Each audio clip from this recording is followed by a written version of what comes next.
ओम शांति। आज 166 व्यक्त मुरली रिवाइज करेंगे। 12 जुलाई 1972। इसका टाइटल है मर्जीवापन की स्मृति से गृहस्थी व प्रवृत्ति की विस्मृति। तो यहाँ 2 वर्ड्स इंपॉर्टेंट हैं, स्मृति और विस्मृति। तो स्मृति है मर्जीवापन की और विस्मृति है पुरानी गृहस्थी और प्रवृत्ति की। और ख़ास तौर से ये अधर कुमारों की भट्टी में चली हुई मुरली है, तो उनके लिए बहुत इम्पोर्टेंट बातें हैं इसमें। कुछ मुख्य बातों पर पहले हम ध्यान देंगे, वो क्या है। सबसे पहला पॉइंट बाबा ने बोला है कि अपने आप को चेक करो कि आपकी जो जमा की हुई शक्तियां हैं, क्या वो समय पर काम में आती हैं। तो ये बहुत इम्पॉर्टेंट कॉन्सेप्ट है ज्ञान का और योग का, कि जो शक्तियां हम जमा करते हैं अपने पुरुषार्थ के द्वारा जीवन भर, वो काम में आती हैं कि नहीं आती हैं। और जमा की हुई शक्तियों की आवश्यकता इसीलिए है क्योंकि समय अति तमोप्रधान हो गया है और होता जा रहा है। और बाबा ने इसमें कहा कि आने वाले समय में आपकी सिचुएशंस और ही डिफ़िकल्ट होंगी, वो इजी नहीं होंगी, समय और ही तमोप्रधान होगा। तो उस समय के लिए आपकी शक्तियाँ कितनी आपने जमा की हैं, क्या वो तैयारी है या नहीं। और एक बहुत इम्पॉर्टेंट बात इस मुरली में बाबा ने कहा है कि कोई प्रोग्राम से पेपर लिया नहीं जाता। ऐसा नहीं है बैठ के कोई भगवान क्रिएट करता है कि आपके सामने क्या पेपर आएगा पास होने के लिए, लेकिन ड्रामा अनुसार ऑटोमेटिकली प्रैक्टिकल पेपर स्वतः आते रहते हैं। तो ये इम्पॉर्टेंट टर्म है, प्रैक्टिकल पेपर और स्वतः आते रहते हैं। तो हम ये सोच सकते हैं कि मेरी लाइफ में कौन कौन सी ऐसी बातें आई हैं अब तक या आ रही हैं जो कि पेपर की तरह हैं और जिनको कि मुझे क्रॉस करना है। और ये पर्सपेक्टिव हमें डेवलप करना है कि अगर वो बातें आई हैं अब तक और मैंने अगर वो क्रॉस की है, तो उन्होंने मुझे सच में कितना आगे बढ़ाया है। उन्होंने कौन सी ऐसी नई इंसाइट्स मुझे दी हैं जो अदरवाइज शायद डेवलप ना होती। फिर बाबा ने कहा कि ये बाबा ने खास तौर से गृहस्थी में रहने वाले भाई बहनों के लिए कहा है, लेकिन सभी के लिए ज़रूरी है।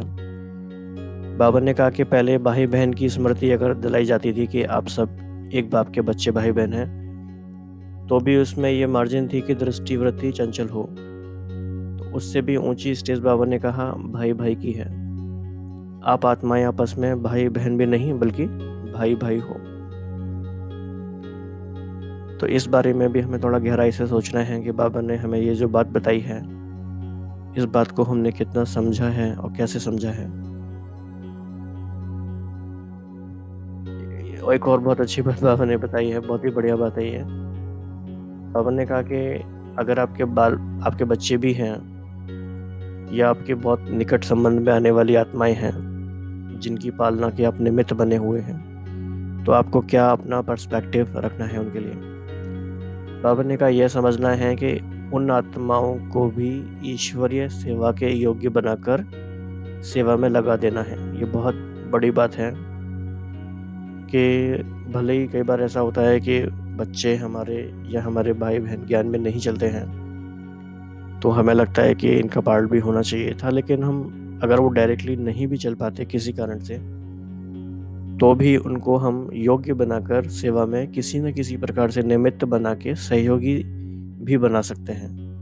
और इतना भी अगर हमने बनाया, इतना भी हमने किया, तो भी उनके लिए भी कल्याणकारी है और सेवाओं के लिए भी सफलता है। एक और बात बड़ी प्यारी बाबा ने कही कि आप जब सेंटर पे आते हो या ब्राह्मणों के संपर्क में आते हो तो फिर भी अच्छे रहते हो, ठीक रहते हो, लेकिन जब आप लौकिक संबंधियों के संपर्क में आते हो तो आपकी वृत्ति दृष्टि कैसी रहती है, या आप उसी पुराने जन्म के अधिकार से, मतलब कलयुगी अधिकार से मिलते हो कि ये मेरा बच्चा है, मेरा भाई, मेरी बहन या मेरे संबंधी हैं। तो बाबा ने कहा कि वो रिजल्ट भी उनसे मंगाई जाएगी। तो ये बात इम्पॉर्टेंट है कि बाबा का हर तरह से चेकिंग का सिस्टम रहता है। बाबा ने कहा भट्टी की रिजल्ट क्या होगी। भट्टी की रिजल्ट ये होनी चाहिए कि ये शब्द भी आप भूल जाओ कि मैं अधर कुमार हूँ, अधर कुमारी हूँ। ये याद रखना है कि मैं ब्रह्मा कुमार हूँ, क्योंकि ये स्मृति भी अधर कुमार वाली भी गृहस्थी ही बना देती है, उस स्मृति में ले आती है। और बाबा जैसे कि हमेशा कहते हैं विशेष आत्माएं हो, लेकिन हमें सोचना है हर एक को इंडिविजुअली कि मैं आत्मा क्यों विशेष हूँ, और अगर मैं विशेष आत्मा अपने आप को समझता हूँ या समझती हूँ, तो राइट नाउ हम पुरुषार्थ में और सेवा में ऐसा क्या कर रहे हैं या क्या करना चाहिए जिससे कि विशेष आत्मा का बाबा ने जो हमें टाइटल दिया है वो सार्थक हो। उसके बाद बाबा जैसे कि हमेशा कहते ही हैं कि जब भी किसी से मिलते हो तो कोई खाली हाथ ना जाए, कुछ ना कुछ वो लेकर जाए, और उसके लिए ये स्मृति रखो कि मैं विश्व कल्याणकारी हूँ, महादानी हूँ, वरदानी हूँ।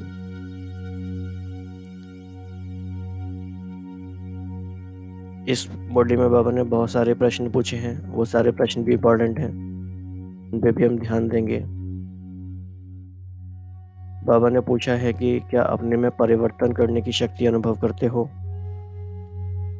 कैसा भी वायुमंडल हो, कोई भी परिस्थिति हो, लेकिन अपनी स्वस्थिति के आधार से वायुमंडल को परिवर्तन में ला सकते हो। तो ये सिर्फ हाँ और ना करने की बात नहीं है, बल्कि चेकिंग की बात है, क्योंकि हर चीज़ हमारी नंबरवार है और परसेंटेज में है।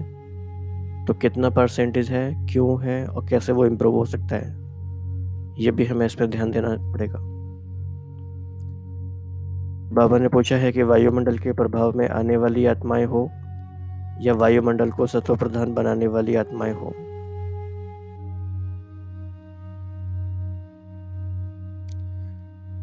तो कहीं भी किसी भी स्थान पर जाते जमा की हुई शक्तियों के आधार से वायुमंडल व परिस्थिति मुझ मास्टर सर्वशक्तिवान को हिला नहीं सकती है।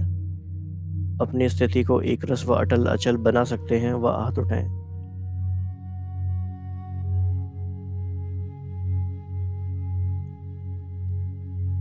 यह बातें तो स्पष्ट ही हैं कि दिन प्रतिदिन परिस्थितियां अति तमो प्रधान बननी हैं। परिस्थितियां व वायुमंडल अभी सत्व प्रधान नहीं बनने वाला है। अति तमो प्रधान के बाद ही फिर सत्व प्रधान बनने वाला है। तो दिन प्रतिदिन वायुमंडल बिगड़ने वाला है, ना कि सुधरने वाला।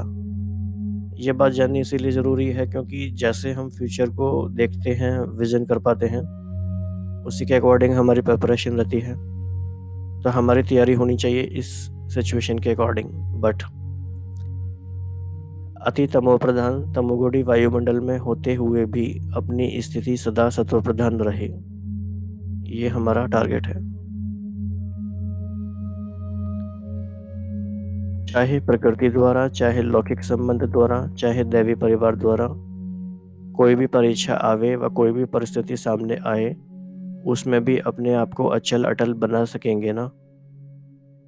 तो हम सोच सकते हैं कि मेरी लाइफ में जो भी सिचुएशन अभी तक आई हैं, कौन सी प्रकृति द्वारा आई थी, कौन सी लौकिक संबंध द्वारा आई थी, कौन सी दैवी परिवार द्वारा आई थी, and how did I cross it actually, क्या किया था हमने उस समय।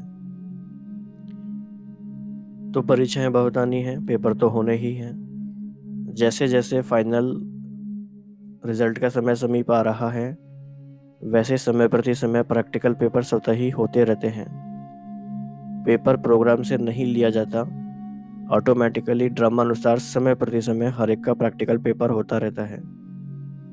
तो this whole paragraph is very important.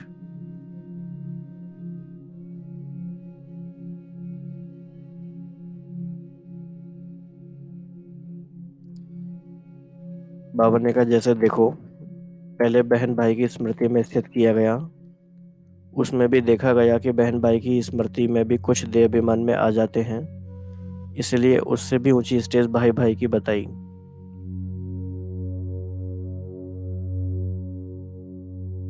बाबा ने कहा इसी स्मृति से भी परे जाना है कि मैं अधर कुमार हूँ, अधर कुमार नहीं लेकिन ब्रह्मा कुमार हूँ।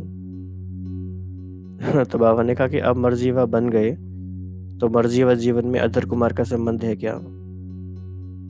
ये सोचने वाली बात है कि एक तरह से कहा जा रहा है एक मर्जीवा बने हम अपनी पुरानी लाइफ से, शूद्र वाली लाइफ से हम कह सकते हैं। फिर बाबा कह रहे हैं ज्ञान में आने के बाद भी जो आपको टैग मिला अधर कुमार का, उससे भी बढ़ना है। तो मर्जीवा में भी अगेन मर्जीवा बनने वाली बात है। तो मर्जीवा जीवन में प्रवृत्ति व गृहस्थी है क्या? तो मर्जीवा जीवन में बाप दादा ने किसी को गृहस्थी बनाकर नहीं दी है। एक बाप है और सभी बच्चे हैं, इसमें गृहस्थीपन कहाँ से आया? तो सिर्फ एक ही गृहस्थी है, उसमें एक बाप है और बाकी सब बच्चे हैं। तो ये बेहद की जो गृहस्थी है उसके अंदर कोई छोटी छोटी गृहस्थी और नहीं है। तो अभी इस स्मृति को भी खत्म करो कि हम अधर कुमार हैं।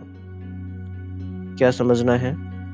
जो बाप दादा ने ड्यूटी दी है उस ड्यूटी पर श्रीमत के आधार पर जा रहा हूँ। मेरी प्रवृत्ति है या मेरा योगल है, यह स्मृति भी रॉन्ग है।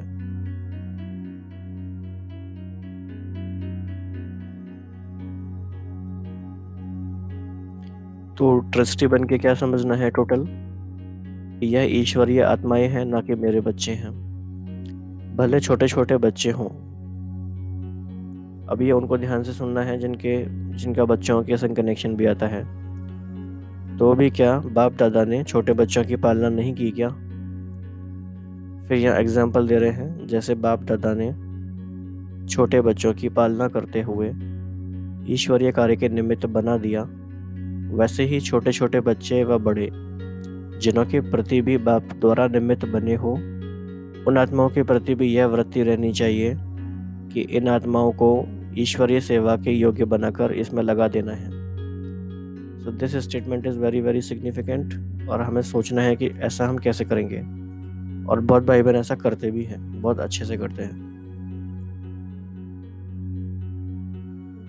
तो एक प्रश्न बाबा ने फिर यह पूछा है, क्वेश्चन नंबर 21, जैसे ईश्वरीय परिवार की अनेक आत्माओं के संबंध व संपर्क में रहते हो, वैसे ही जिन आत्माओं की ड्यूटी मिली है उनके साथ भी ऐसे ही संपर्क में आते हो, वो फर्क रहता है। ये अच्छा क्वेश्चन है। तो जो आप लोगों के संपर्क में रहने वाली आत्माएं हैं उनों से रिजल्ट मंगाई जाएगी, जो नॉन बी के हैं उनसे। तो जैसे सेवा केंद्र की निमित्त बनी हुई बहनों व भाइयों से उस ईश्वरीय दृष्टि वृत्ति से संपर्क में आते हो, वैसे ही उन आत्माओं से संपर्क में आते हो व पिछले जन्म का अधिकार समझकर चलते हो। तो बाबा कह रहे हैं आपकी टोटल वृत्ति चेंज होनी चाहिए हर जगह। तो जैसे साकार बाप को देखा, लौकिक संबंध की दृष्टि वृत्ति व स्मृति स्वप्न में थी? नहीं थी, सारी बदली। तो इस भट्टी में क्या परिवर्तन करके जाएंगे? अधर कुमार का नाम निशान समाप्त।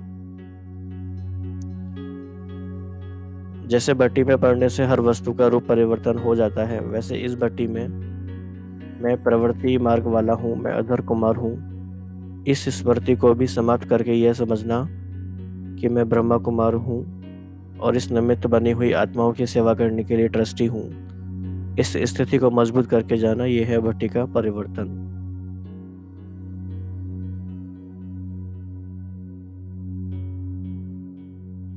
तो अज्ञानी आत्माएं भी आपकी चलन से, आपके बोल से, नैनों से जो न्यारी और प्यारी स्थिति गाई जाती है उसका अनुभव कर सकेंगे, अगर आपकी वृत्ति चेंज होगी तो दुनिया के बीच रहते हुए ऐसी न्यारी स्थिति बनाएंगे जो प्यारी स्थिति भी स्वतः बन जाएगी। ऐसी प्यारी स्थिति अनेक आत्माओं को अपनी तरफ आकर्षित करेगी।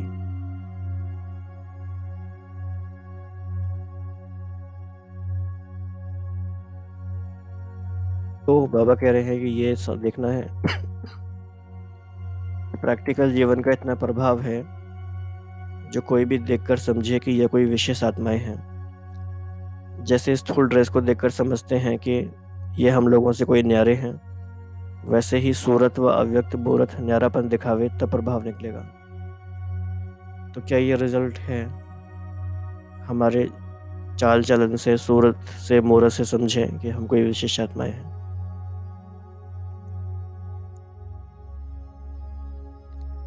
बाबा फिर कह रहे हैं एक और एग्जाम्पल कि साधारण रीति भी कोई रॉयल फैमिली के बच्चे होते हैं तो उनकी एक्टिविटी से, उनके बोल से ना परिचित होते हुए भी जान लेते हैं कि यह कोई रॉयल फैमिली की आत्माएं हैं, तो क्या अलौकिक वृत्ति में स्थित रहने वाली श्रेष्ठ आत्माओं का दूर से इतना प्रभाव नहीं पड़ सकता है?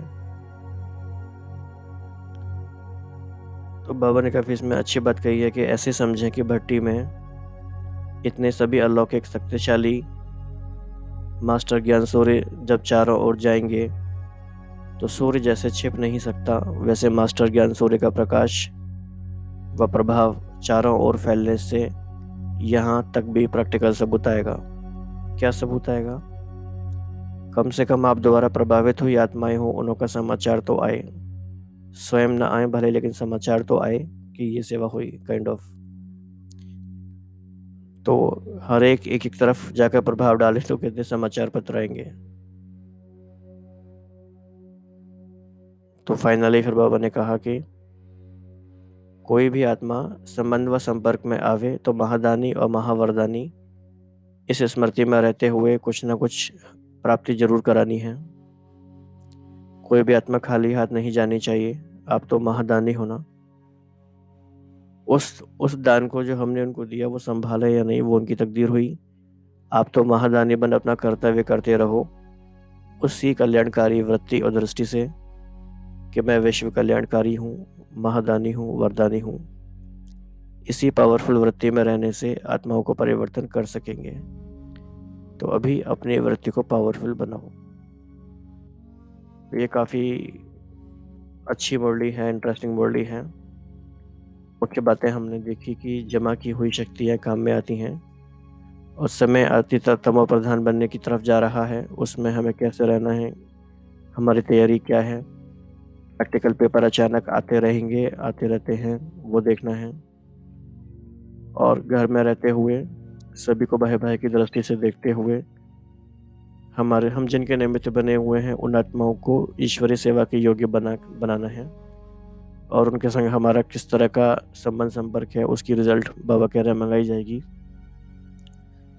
और ये स्मृति समाप्त करना है कि हम अधर कुमार हैं और ये याद रखना है कि हम विशेष आत्माएं हैं, विश्व कल्याणकारी हैं, महादानी हैं, वरदानी हैं। तो इसमें कुछ बातों को हमने देखा। बाकी जितना जितना इन बातों पे हम चिंतन करेंगे और अपने जीवन के परिप्रेक्ष्य में इनके बारे में चिंतन करेंगे तो हम इसकी गहराई में जा पाएंगे और हम बहुत डीपली ये इंट्रोस्पेक्शन कर सकते हैं आज कि मेरा ये मरजीवा जन्म है, मैं मरजीवा आत्मा हूँ। तो ये स्मृति कितना डीपली हमारे संस्कारों को चेंज करने में हमें हेल्प कर सकती है। तो इस बारे में आपका कोई चिंतन आप शेयर करना चाहते हैं तो आप बता सकते हैं। अच्छा, ओम शांति।